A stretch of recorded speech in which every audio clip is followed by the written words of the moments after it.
I'm currently stood at the exact midpoint of the world, one leg in the east and one leg in the west. That's a concept that makes sense at first, until you think about it and realize that it doesn't, until you look into it and see how it actually came to be. Unfortunately for the flat earthers out there, the Earth is in fact round. But with that being the case, there's no predetermined reason as to why most maps all look the same. If you look at most maps of the world today, two things tend to be true. The continents are shown in the same order, and there are lines coming down with coordinates, with the line marked 0 coming straight through Great Britain. Sometimes it's crazy to think about how recently some of the things that we take for granted in our day-to-day lives were first established, and universal maps, time, and time zones are very much some of those. The Royal Observatory in Greenwich, Greater London, is a place that has had a deep impact on history, science, and global politics in ways that not many people are aware of. And today, we'll show you how this place became the symbol for Britain's place in the center of the world. See, the Earth is divided into sections both vertically and horizontally. These form a grid and make up coordinates, where people can identify locations by their coordinates in reference to midpoints for north and south, as well as east and west. Today, we live in a world where most people have a GPS on their phone to know their live location at pretty much any time, and people use airplanes as the main mode of transportation to get around the world. Back when the map that we know today was first set up though, that wasn't the case. The 1800s were simpler times in many ways, but a lot more complex in many others. Two of those complexities that are almost impossible to wrap your head around today are with navigation and timekeeping. Before Britain became the first country to set the same universal time, almost every town in the world kept its own local time. There were no conventions and no direct agreements internationally on how time should be set or measured, when the day would begin or end, or even how many minutes would make up an hour. Most places would measure the sun at midday and have their own technique to determine the time based on that. The Industrial Revolution changed a lot of things, and this was one of them. Before trains were widely available, it took a long time to go from one town to the other, so time being slightly off between them didn't really matter. When trains came along to interconnect Britain, then Europe, then the US, this started to become a problem. This page from an article in 1857 shows the different times in the US compared to Washington, D.C. at noon, and this kind of variation, even within cities being close to each other, was extremely complicated to operate. The 1800s was also when the global trade that we take for granted today really started to grow at scale.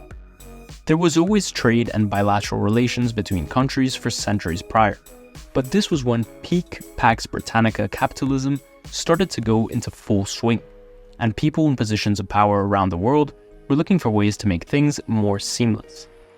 One of the ways they would do this would be to standardize navigation, but they had to agree on how that would make the most sense.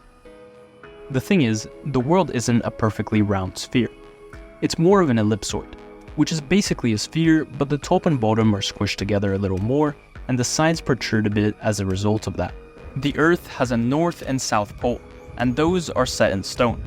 Because that is objectively the case, there is also an objective point where the world is divided into northern and southern hemispheres.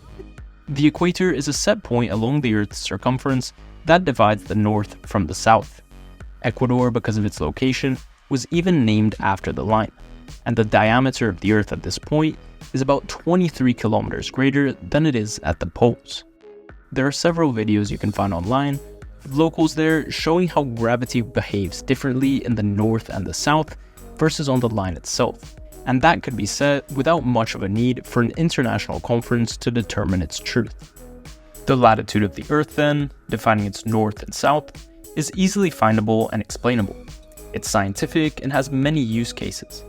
Gravity works slightly differently because there are different pulls from both the poles, and the stars and constellations in the two hemispheres are even different. The longitude though, dividing the world in between east and west, is a whole different story, and that was one that was only settled less than 150 years ago. By the 1870s, there was a recognized need to establish a global prime meridian for navigation purposes and to unify many national railroads.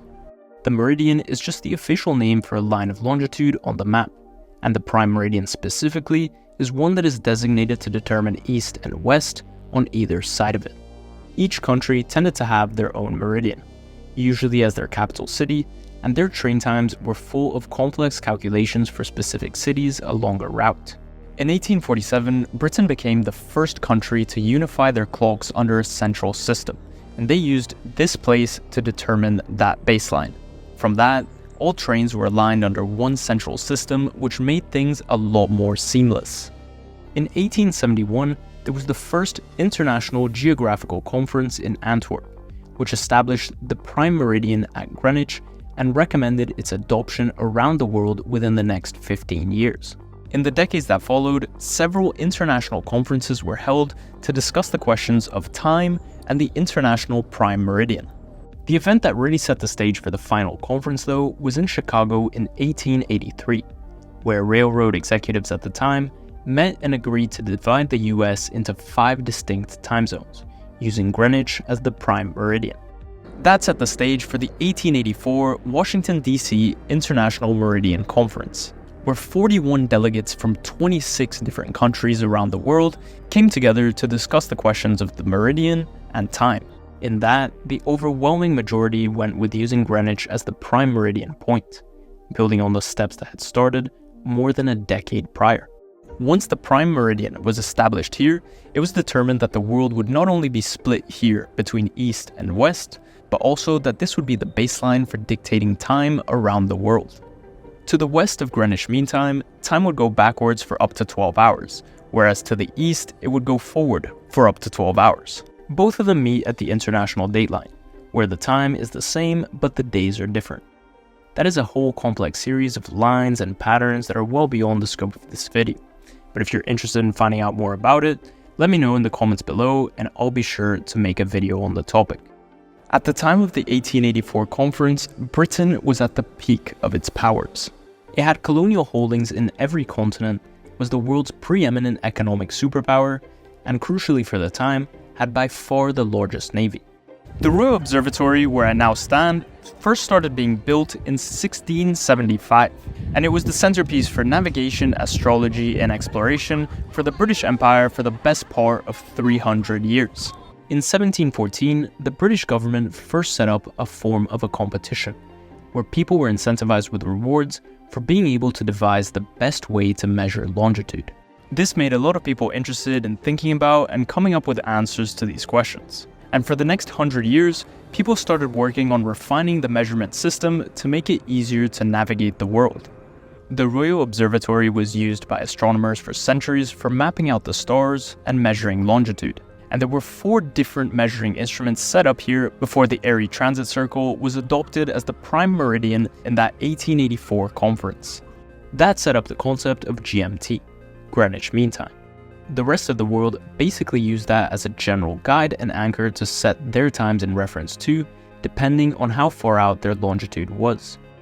Since 1972, almost 100 years after the original line was set, GMT was technically replaced by UTC, Coordinated Universal Time.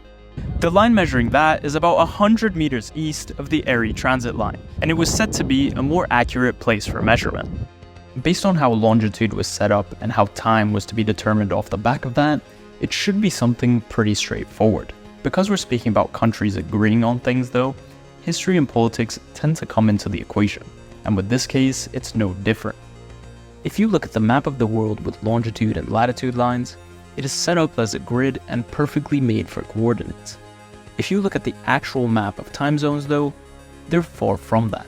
From the point Great Britain first unified its time in 1847 up until 1972, every major country in the world adopted a time based on the Greenwich meridian. Sometimes logic prevails and the lines are just straight, but a lot of other times there are deeper reasons for them being the way that they are. Take Spain for example. We're directly south of the British Isles and would make sense to share the same time as Britain and their neighbor Portugal. This isn't the case because in the 1930s, Spanish dictator Franco saw Germany as the preeminent power of Europe and chose to move their clock forward by an hour to align with them. There are other cases where the logic of the lines differ too. India, for example, is 5.5 hours ahead of GMT and holds the same time zone for the full country, which would span across 3 different time zones if there were to be straight lines. They did that because they only became a truly unified nation after their independence in 1947, and this was a way to foster integration as part of a project of nation building.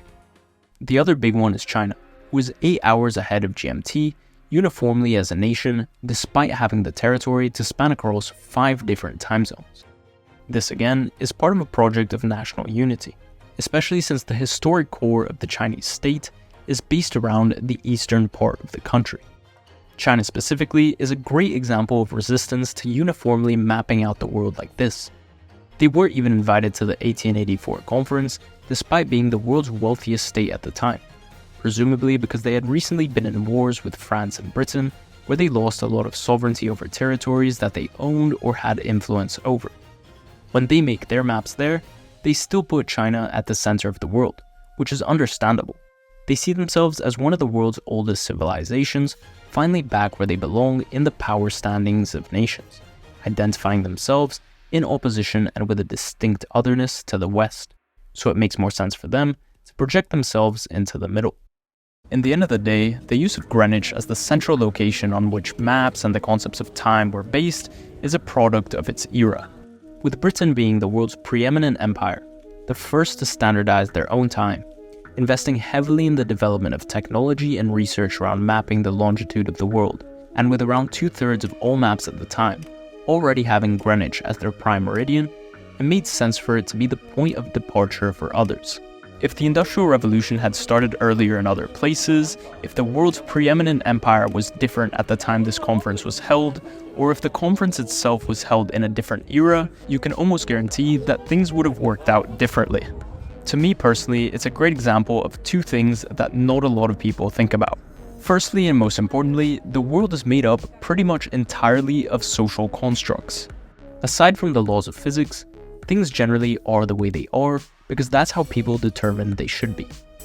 If you believe something should be different strongly enough and you can provide a viable solution, you can do what Steve Jobs would refer to as putting a dent in the universe. Secondly, and a little more evidently, the great powers of the past shaped the world of today in ways that we just take for granted. The powers of yesterday shaped the world of today, and with the way things are changing and the different countries we see becoming global players now, those who do big things today can shape the world tomorrow. Thanks for sticking through to the end. Don't forget to like the video if you enjoyed it, and if you're interested in topics revolving around the world, people, geopolitics, and life lessons, don't forget to subscribe to the channel to keep up to date with all the videos we have coming your way. We're still just getting started and there's a whole lot more to come. I'll see you next time.